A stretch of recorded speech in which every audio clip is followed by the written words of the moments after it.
qu'est-ce qu'une dépression? Ça, c'est la première vidéo que je vais faire, une traduction du docteur Emara. C'est un psychologue et c'est un coach dans le monde arabe, donc c'est le numéro 1 dans le monde arabe. Je trouve que ces vidéos, elles sont très importantes. Il a plusieurs vidéos sur YouTube. Toutes ces vidéos, elles sont très très importantes, très utiles pour votre développement personnel. Donc moi, j'ai décidé d'en traduire quelques-unes. Ce que je vois qui est le plus important en ce moment surtout. Donc la dépression, malheureusement, ça augmente de plus en plus et ça devient de plus en plus sévère. Donc qu'est-ce qu'une dépression? Une dépression, on a un petit peu tendance à la confondre avec de la tristesse. Donc c'est pas du tout que la tristesse. Donc c'est un refus du passé, c'est ça une dépression, un refus du passé plus le refus du futur. Pour le passé, on a des sentiments de tristesse. Pour le futur, on ressent plutôt de l'angoisse, de la peur, de la phobie et du stress. La dépression, elle devient beaucoup plus grave quand on a des envies de suicide, quand la personne commence à refuser le présent. Donc elle commence à s'ennuyer. Donc là, les trois ensemble, le refus du passé, du présent et du futur, là ça devient grave et il faut aller consulter un psychologue absolument. Pourquoi il faut consulter? Tout simplement parce que votre corps est sous l'influence d'hormones qui sont très très fortes. Donc le médecin, il va vous prescrire un traitement déjà pour calmer les émotions négatives, pour pouvoir par la suite réfléchir et agir et utiliser correctement son raisonnement. La cause d'une dépression, la première cause en fait d'une dépression, ce sont les pensées. La personne ne pourra pas agir correctement avec ses pensées tant que toutes ses émotions, les émotions négatives, seront aussi fortes. Donc pour commencer, on prend une feuille et un stylo et on écrit. On écrit tout ce qu'on refuse dans le passé et tout ce dont on a peur du futur qui va venir. De cette façon, l'image sera claire pour moi. Il est important de bien détailler tous les refus pour pouvoir traiter correctement. Quand on est déprimé, on a tendance à refuser nos émotions négatives surtout, comme la peur, la tristesse et l'angoisse. Ce qui rajoute de la difficulté en plus.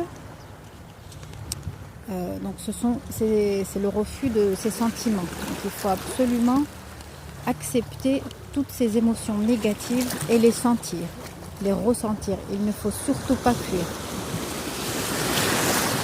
Il faut pleurer, c'est très très important si on en ressent le besoin.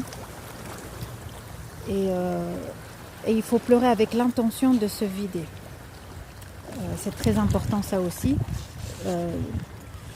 Donc la différence entre pleurer avec l'intention de se vider et pleurer parce qu'on n'en peut plus, parce qu'on en a marre. Donc là, c'est pour le deuxième cas, c'est pas bon du tout. Donc ça va pas du tout vider, ça va pas du tout vous faire du bien. Donc il faut vraiment pleurer avec l'intention de vous vider.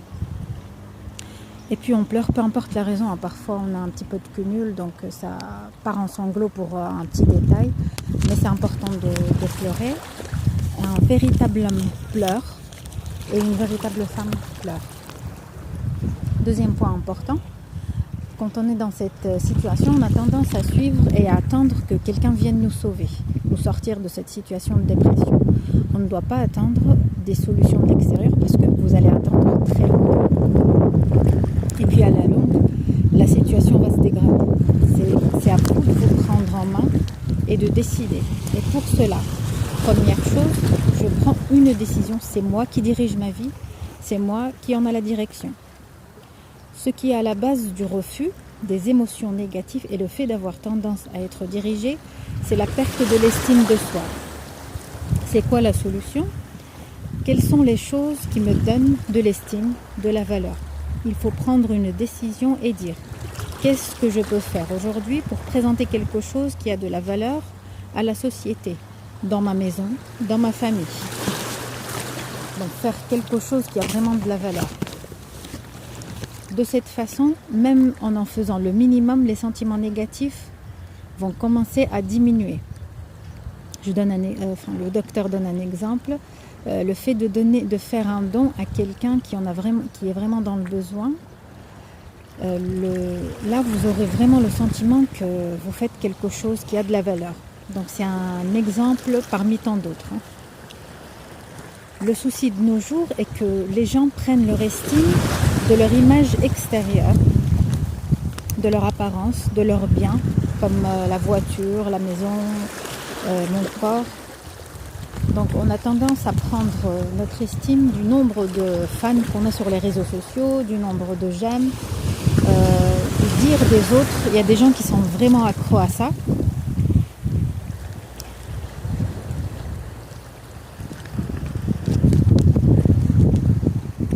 Alors on est dans cette vie d'ici-bas pour passer un test. C'est comme si on avait mis une tenue spéciale pour passer ce test. Et cette tenue n'a aucune importance. Donc là, le docteur Emara donne l'exemple d'un groupe de personnes qui va faire un test sous la mer pendant des années. Donc ils revêtent la tenue de plongée sous-marine et puis ils y passent quelques années. Et au bout de quelques années, ils s'oublient complètement et puis ils pensent que eux, ils sont la tenue. Donc ils commencent à se charrier. Moi la tenue elle est rouge, non moi la mienne elle est bleue, elle est beaucoup plus jolie et puis voilà. Donc c'est un petit peu, j'aime bien cet exemple parce que c'est vraiment ce qu'on fait, on a tendance à oublier notre véritable moi.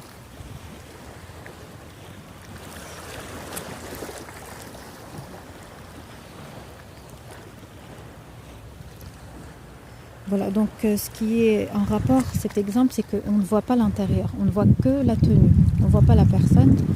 Donc c'est pour ça qu'on a tendance à se tromper. Tant qu'on se préoccupe de la tenue extérieure, on ne ressentira pas de l'estime de soi. Malheureusement, les taux de suicide sont en augmentation en permanence. Parce que beaucoup de personnes sont focalisées dans cette vie sur tout ce qui est matériel et on oublie le côté spirituel. C'est-à-dire que vous soyez conscient qu'il y a une force bien supérieure à la vôtre, peu importe vos croyances. Que cette force vous a créé pour un but donné, pour une noble cause. On appelle cela la connexion spirituelle. Vous ressentirez alors votre véritable estime. C'est le début d'un bonheur immense. Est-ce que vous dépensez de l'argent sur le côté esprit-cerveau, votre développement personnel, l'apprentissage, ou vos dépenses sont uniquement dirigées vers votre corps, vers le côté matériel, tout ce qui est voiture, nourriture, sortie, etc. Si vous dépensez plus sur le côté matériel, c'est-à-dire l'extérieur, que pour le côté spirituel, c'est-à-dire l'intérieur, vous saurez alors le pourcentage de malheur ou de bonheur que vous vivez quotidiennement. Le changement intérieur est le plus important. Ça ne sert à rien de travailler sur l'extérieur.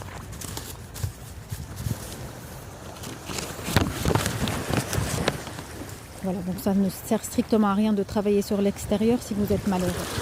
Il est important de se retirer tout seul et de réfléchir, de méditer sur ce que vous pouvez présenter et qui a de la valeur. Et ça, c'est le début vers le bonheur. Donc là, une petite conclusion. Ce que dit le docteur Emara, on est là sur Terre pour monter en grade sur l'échelle du bonheur et être de plus en plus heureux. Car votre degré de paradis, là-haut dépend de votre degré de paradis, c'est-à-dire de bonheur sur Terre. Quelques petits détails un petit peu de ma part. Donc c'est un petit peu normal de ressentir des émotions négatives de temps en temps. On est des êtres humains. Voilà, donc c'est un petit peu normal. Ça devient anormal quand on passe des heures et des heures à être triste, à avoir peur, des angoisses, à s'ennuyer pendant des heures, tous les jours. Donc quand ça arrive une fois de temps en temps, c'est tout à fait normal. On est des êtres humains. Donc là, pour les personnes qui sont vraiment au bout, le top pour moi, c'est d'aller voir un psychologue et puis en même temps de voir un coach. qui est spécialisé dans le développement personnel, là c'est le top, les deux ensemble. Il y a beaucoup de psychologues qui font du coaching. Je pense qu'ils doivent être débordés, bon c'est à vous de voir, hein. Essayez de voir les personnes qui ont vraiment du succès, qui sont professionnelles. Voilà, donc on en a fini pour cette première vidéo, à la prochaine.